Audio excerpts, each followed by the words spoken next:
Global માર્કેટ્સની update સાથે જોડાયા છે સહયોગી નીરજ કંસારા। Neeraj, good morning. અને આજનું સેશન કઈ રીતે ક્યુઝ લઈને આવી રહ્યું છે વૈશ્વિક બજાર તરફથી?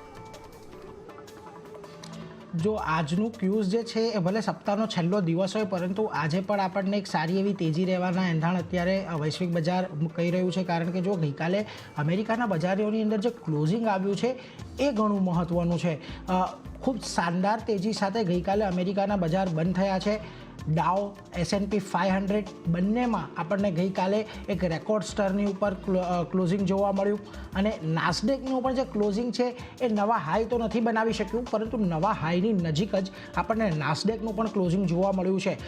ગઈકાલે એનવીડિયાના શેરની અંદર જે પ્રકારે ઉછાળો જોવા મળ્યો એને કારણે નાસ્ડેકની અંદર જ આપણે ગઈકાલે 3% ઉછાળો જોયો। હવે આપણે ગઈકાલે જ્યારે એનવીડિયાના રિઝલ્ટ પર વાત કરી હતી ત્યારે જ કહ્યું હતું કે ગઈકાલે આફ્ટર આવર્સમાં શેર લગભગ 9% જેટલો ચડ્યો હતો, પરંતુ જુઓ ગઈકાલે માર્કેટ દરમિયાન એનવીડિયાના શેરની અંદર લગભગ 16%નો ઉછાળો આપણને આવતો જોવા મળ્યો અને કંપનીની માર્કેટ કેપ છે એ વધીને હવે $27,700 કરોડ પર આપણને અહીંયાથી પહોંચતી જોવા મળી છે।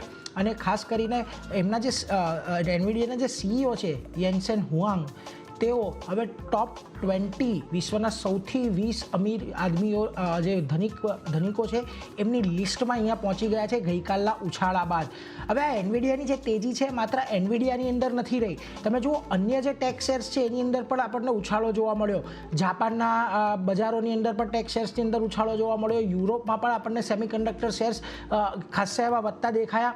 ખાસ કરીને AMD છે, સુપર માઇક્રો છે, આર્મ હોલ્ડિંગ છે, એ બધામાં ગઈકાલે એક 4 થી લઈને 33% સુધીની ટ્રમેન્ડસ તેજી આપણને જોવા મળી છે।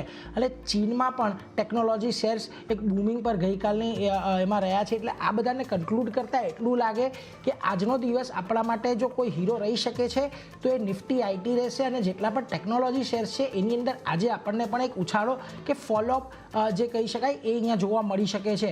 બીજી તરફ ગઈકાલે જો જે યુએસના પ્રાથમિક જોબલેસ ક્લેમના આંકડા આવ્યા, થોડાક નરમ થયા છે। જે ફેબ્રુઆરી 11ના અઠવાડિયાની અંદર 2.13 લાખ પર હતી, એની સાથે થોડી ઘટીને 2.01 લાખ પર પહોંચી ગઈ છે અને લગભગ આ એક મહિનાના નીચલા સ્તર પર આપણને જોબલેસ ક્લેમ જોવા મળ્યા છે। એટલે એના પર એક ખાસ ધ્યાન રાખતા રહીશું। બીજી તરફ આજે તો એશિયાના બજારો પર આપણે નજર કરીએ એ પહેલાં એ કે નિક્કેઈનું બજાર એટલે જાપાનના બજારોમાં આજે રજા છે, પરંતુ ગઈકાલે અહીંયા જાપાનના બજારની અંદર આપણને સારી એવી તેજી જોવા મળી હતી અને આપણને લગભગ 39 કે 40 વર્ષ બાદ જાપાનના બજારો એક નવા શિખર બનાવ્યા હતા।